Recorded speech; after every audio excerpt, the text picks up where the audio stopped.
آج کل ہم نے گزشتہ دنوں میں دیکھا کہ ایک شخص نے رسول اللہ صلی اللہ علیہ وسلم کی شان میں گستاخی کی. سرور کائنات امام الانبیاء رحمت للعالمین حضرت محمد مصطفیٰ صلی اللہ علیہ وسلم کی شان میں گستاخانہ کلمات بولے. میرے دوستو، یہ جو اللہ اور اس کے رسول کے دشمن ہیں، یہ کوئی اب پیدا نہیں ہوئے، یہ ساری عمر سے ہیں، اور ساری عمر سے یہ اللہ کے اور اس کے رسول کے خلاف سازشیں کرتے آ رہے، ہر طرح کے حربے اپنا رہے، ہر طرح کے فتنے پھیلا رہے. لیکن اب ایسی کیا بات ہوئی، اب ایسی کیا بوکھلاہٹ آئی کہ یہ اتنی اوچھی حرکت پہ اتر آئے کہ رسول اللہ صلی اللہ علیہ وسلم کی شان میں گستاخانہ کلمات بول رہے ہیں.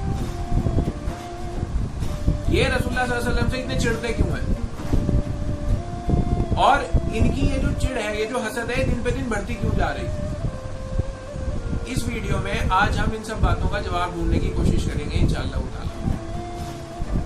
ایک بات تو یہ آپ سب اپنے ذہن میں رکھیں کہ یہ کوئی ایک آدمی نہیں ہے جو گستاخی کر رہا، یہ ایک لوگوں کا گروہ ہے جن کی ایک خاص طرح کی سوچ ہے. اور ایسا نہیں ہے کہ یہ صرف ہندوستان کے اندر ہے، یہ ہر جگہ ہے دنیا کے اندر. اور ایسا بھی نہیں ہے کہ یہ اب ہیں، یہ ساری عمر سے تھے، رسول اللہ صلی اللہ علیہ وسلم کی آمد سے پہلے بھی تھے اور آج بھی ہیں. اس سوچ کو سمجھنے کے لیے ان لوگوں کا اتہاس جاننا ہمارے لیے بہت زیادہ ضروری ہے. ان کا اتہاس کیا ہے؟ میرے دوستوں، ان کا اتہاس یہ ہے کہ یہ ساری عمر سے جو کمزور، غریب، لاچار لوگ تھے، ان کے اوپر یہ ظلم کرتے ہوئے آ رہے ہیں. ہر طرح کے ظلم انہوں نے کمزوروں کے اوپر کیا، ہر طرح کی زیادتیاں کی. انسانیت کے اوپر کوئی ظلم کی ایسی انتہا نہیں تھی جو انہوں نے نہ ڈھائی ہو. اور صرف کمزور لوگ ہی نہیں، عورتوں پہ بھی ظلم کرتے تھے، بچوں پہ بھی ظلم کرتے تھے، جانوروں پہ بھی ظلم کرتے تھے. اور ظلم کیا تھا؟ ان کی ایک خاص سوچ تھی کہ یہ خود کو خدا سمجھتے تھے، یہ خود کو خدا سمجھتے تھے، خود بڑے بڑے عہدوں پہ بیٹھ جاتے تھے، اور جو پھر بیچارے کمزور غریب لوگ تھے ان کے اوپر ظلم کرنے لگتے تھے. اور اگر کوئی سوال اٹھا دیتا تھا کہ تم یہ کیا کر رہے، تو پھر یہ کہتے تھے کہ خدا کی طرف سے تمہاری تو قسمت ہی ہے کہ تم ہماری غلامی کرو، خدا نے تمہیں بنایا اس لیے کہ تم ہماری غلامی کرو. اندر سے تو خود کو خدا سمجھتے تھے، اور جو اپنی باتیں بتاتے تھے لوگوں کو، وہ خدا سے منسلک کر کے بتاتے تھے. اور ہر بات ان کی یہ ہوتی تھی کہ یہ لوگوں کے اوپر اپنا راجیہ، اپنا شاسن، اپنا ورچسو قائم رکھیں اور لوگوں پہ ظلم کرتے تھے. ہندوستان بھی ایسے لوگوں کی، اس سوچ کے لوگوں کی، اس گروہ کے لوگوں سے چھوٹا نہیں تھا. یہاں پہ بھی سوچ کے لوگ تھے. انہوں نے بھی یہاں جو غریب لوگ تھے ہندوستان کے، ان کو خوب ظلم کیے، زیادتیاں کی. پانی تک انہیں پینے نہیں دیتے تھے اپنے کنووں میں سے. ان کو اچھوت بتاتے تھے کہ یہ ان کو چھونا بھی حرام ہے، ان کو چھو بھی نہیں سکتے. ان سے مزدوریاں کرواتے تھے، انہیں پیسے بھی نہیں دیتے تھے.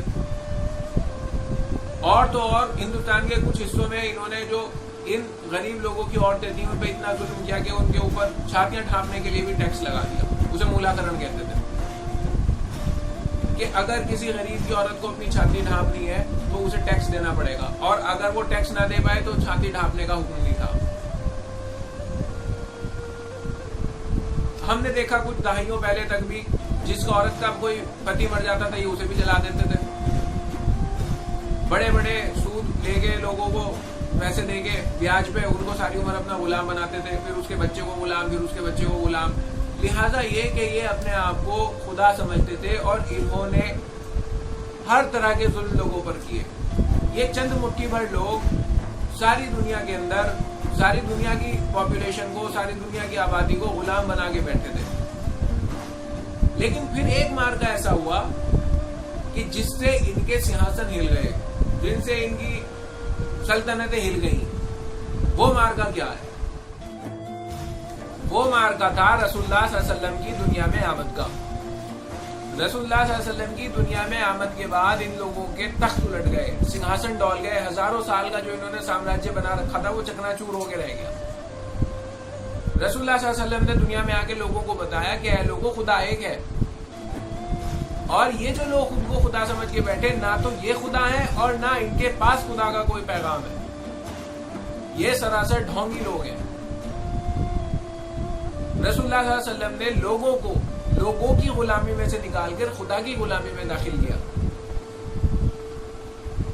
اور ان خود کو خدا سمجھنے والے لوگوں کو مکھوٹے اتار کے ان کے رکھ دیے اور لوگوں نے ان سے بغاوتیں شروع کر دی. تب سے لے کر آج تک یہ لوگ اسے نہیں اٹھا سکے.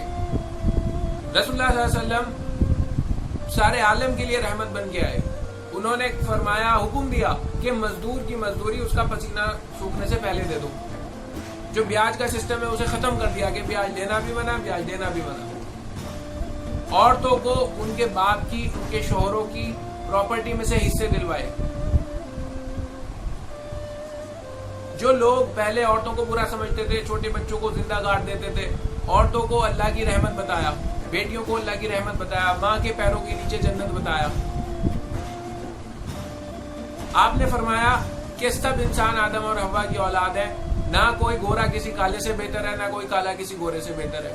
یہ چھوا چھوت، بھید بھاؤ، اونچ نیچ، سارا نظام رسول اللہ صلی اللہ علیہ وسلم نے دنیا میں آ کے ختم کر دیا. اور یہ خود کو خدا سمجھنے والے، یہ ہزاروں سال سے جو راجہ بن کے دنیا کے بیٹھے تھے، ان کی ساری سلطنتیں ختم ہو گئی. اسی وجہ سے یہ چڑھتے. وہ نور محمدی جو غار ہرا سے چمکا تھا، آج تک وہ بڑھتا ہی جا رہا ہے اور بڑھتا ہی جائے گا. اور یہ لوگ رسوا اور بے عزت اسی دن سے ہوتے آ رہے ہیں اور ہوتے رہیں گے. یہ ظالم لوگ ہیں، انہیں تو بے عزت ہی ہونا ہے. اچھا اب کیا ہوا پھر؟ اب انہوں نے جو ہے ہر طرح کے ہر وسائل پہ قبضہ کر لیا، ہر طرح کے ریسورسز ان کے پاس، ہر ریسورس پہ قبضہ کر کے بیٹھ گئے. ہر طرح کا پروپیگنڈا انہوں نے چلا دیا. ساری دنیا کی جو نیوز ہے وہ انہوں نے کیپچر کر لی. ہر طرح کا ماحول انہوں نے بنا دیا رسول اللہ صلی اللہ علیہ وسلم کے خلاف. لیکن اس کے بعد بھی کیا نتیجہ ہو رہا؟ اس کے بعد بھی یہ نتیجہ ہو رہا کہ لوگ جتھوں کے جتھوں میں رسول اللہ صلی اللہ علیہ وسلم کی غلامی میں آ رہے ہیں. دن پہ دن رسول اللہ صلی اللہ علیہ وسلم کے اوپر ایمان لانے والوں کی جو تعداد ہے وہ بڑھتی جا رہی ہے. خود ہندوستان کے اندر آپ گوگل کر کے دیکھ لو، آپ انٹرنیٹ پہ سرچ کر کے دیکھ لو، الحمدللہ جو نئے مسلمان داخل ہو رہے ہیں ان کی تعداد بڑھتی جا رہی. تو یہ بوکھلا اٹھے کہ ہر طرح کے وسائل پہ قبضہ کر لیا، ہر طرح کے نیوز پہ قبضہ کر لیا، ہر طرح کی پروپیگنڈا پھیلا دیا، سب کچھ کر لیا. اب مال ان کے پاس، طاقت ان کے پاس، دولت ان کے پاس، ہر کچھ سب کچھ ان کے پاس، اور ہر طرح کا پروپیگنڈا انہوں نے پھیلا دیا. پھر بھی یہ لوگوں کو محمد سے موڑ نہیں پا رہے صلی اللہ علیہ وسلم. پھر بھی جو محمد کا نور ہے صلی اللہ علیہ وسلم وہی غالب ہو رہا. پھر بھی لوگ جو ہیں انہی کے لوگ رسول اللہ صلی اللہ علیہ وسلم کی غلامی میں داخل ہو رہے ہیں. یہ بوکھلاہٹ ہے ان کی، اس وجہ سے بوکھلا رہے ہیں کہ ہر کچھ سب کچھ قبضہ کر لیا، ہر شے پہ ان کا قبضہ ہے. اس کے باوجود آج بھی ان کی کچھ چل نہیں پا رہی، آج بھی یہ خدا بن نہیں پا رہے، آج بھی یہ لوگوں کو غلام بنا نہیں پا رہے. اور پھر جس آدمی سے یہ عداوت رکھیں وہ محمد صلی اللہ علیہ وسلم، لوگ اسی کی غلامی میں آ رہے ہیں صلی اللہ علیہ وسلم. اس سے بڑا اور کیا معجزہ کہ آدھے سے زیادہ دنیا اس محمد صلی اللہ علیہ وسلم کے نام پہ آج بھی جان دینے کو تیار ہے. لوگ اپنے ماں باپ سے، اپنی اولاد سے، اپنے کاروبار سے، اپنے گھر بار سے، یہاں تک کہ اپنے خود سے، آدھی دنیا خود سے زیادہ محبت رسول اللہ صلی اللہ علیہ وسلم سے کرتی ہے. یہ ان سے دیکھا نہیں جا رہا، اس چیز کا ان کو درد ہے. اور اب جب کچھ مل نہیں رہا، کچھ کر نہیں پا رہے، سب جگہ فیل ہو گئے، تو پھر یہ اس طرح کے گستاخانہ کلمات بول رہے ہیں. یہ ان کی بوکھلاہٹ ہے. میں ایک سوال پوچھنا چاہتا ہوں. سوال یہ ہے کہ اگر کوئی آسمان کی طرف کیچڑ اچھالے تو کیا ہوگا؟ آسمان پہ کوئی فرق پڑے گا کیا؟ بالکل بھی نہیں پڑنے کا. اچھالنے والے کے منہ پہ ہی وہ کیچڑ آگے گر جائے گا. یہ لوگ جو محمد رسول اللہ صلی اللہ علیہ وسلم سے اتنی عداوت اور اتنی بغض رکھتے ہیں، اتنے چڑھتے ہیں، یہ احمق لوگ یہ نہیں جان پا رہے کہ 1400 سال کی تاریخ سے میں آج تک محمد صلی اللہ علیہ وسلم کی کوئی ثانی پیدا نہیں ہو پایا.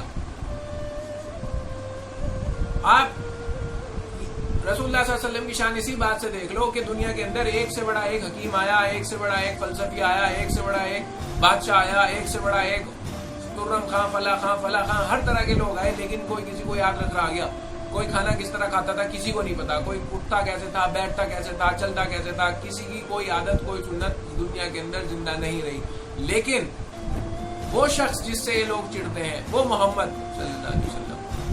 ان کی ایک ایک عادت، ایک ایک طریقہ، ایک ایک سنت دنیا کے اندر صرف درج ہی نہیں ہے کتابوں میں، لوگ کر کے دکھا رہے ہیں. رسول اللہ صلی اللہ علیہ وسلم کے جو غلام ہیں وہ رسول اللہ صلی اللہ علیہ وسلم کی ایک ایک سنت کو زندہ کر رہے ہیں. اس سے بڑا اور کیا معجزہ ہے کہ دنیا کی کوئی گلی کوئی کوچہ ایسا نہیں کہ جہاں سے محمد رسول اللہ صلی اللہ علیہ وسلم کے چاہنے والا، آپ صلی اللہ علیہ وسلم کے انداز میں، آپ کے اسٹائل میں چلنے والا گزرتا نہ ہو. انہوں نے تاتاریوں کا قصہ نہیں سنا؟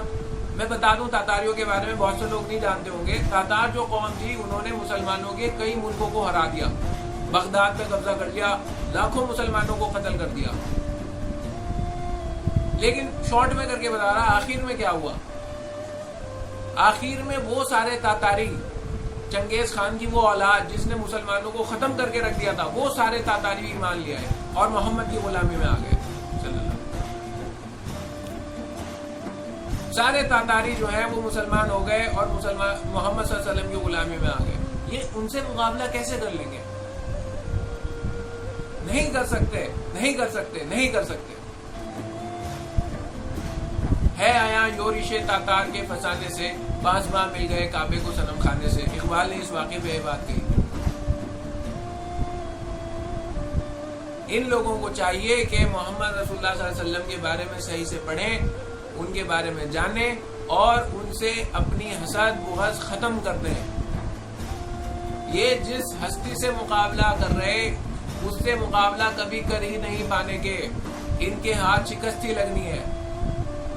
ان سب کی اکٹھا کر کے نفرتیں جو یہ سارے محمد رسول اللہ صلی اللہ علیہ وسلم سے کرتے ہیں، اور ایک آدمی کی محبت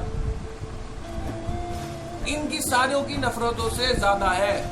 رسول اللہ صلی اللہ علیہ وسلم سے محبت کرنے والے اور ایک آدمی اس قدر محبت کرنے والا، ان سب کی نفرتوں کو اگر اکٹھا کر لو تو ایک آدمی کی جو محبت ہے رسول اللہ صلی اللہ علیہ وسلم سے وہ زیادہ ہے ان سب کی نفرتوں کے مقابلے. کیا یہ معجزہ نہیں دیکھتے کہ آدھی سے زیادہ دنیا ہر شے سے زیادہ محبت رسول اللہ صلی اللہ علیہ وسلم سے کرتی ہے؟ اپنے ماں باپ سے زیادہ محبت، میں گواہی دیتا ہوں، میں اپنے ماں باپ سے زیادہ محبت، اپنی اولاد سے زیادہ محبت، اپنی بیوی بچوں سے زیادہ محبت، اپنے گھر بار سے، اپنے کاروبار سے زیادہ محبت محمد سے کرتا ہوں. اور یہ میں ایک آدمی ہوں اور آدھی دنیا اسی طرح کرتی ہے. بہرحال میں یہی کہنا چاہوں گا کہ یہ جو نور محمدیہ ہے یہ کوئی بجھنے کے لیے نہیں آیا، یہ تو غالب ہو کے رہے گا. اور حکومت ہند سے میرا یہ مطالبہ ہے کہ ایسے نفرت پھیلانے والے اور سماج میں انتشار پیدا کرنے والے لوگوں کے خلاف سخت سے سخت کارروائی کی جائے. بہت بہت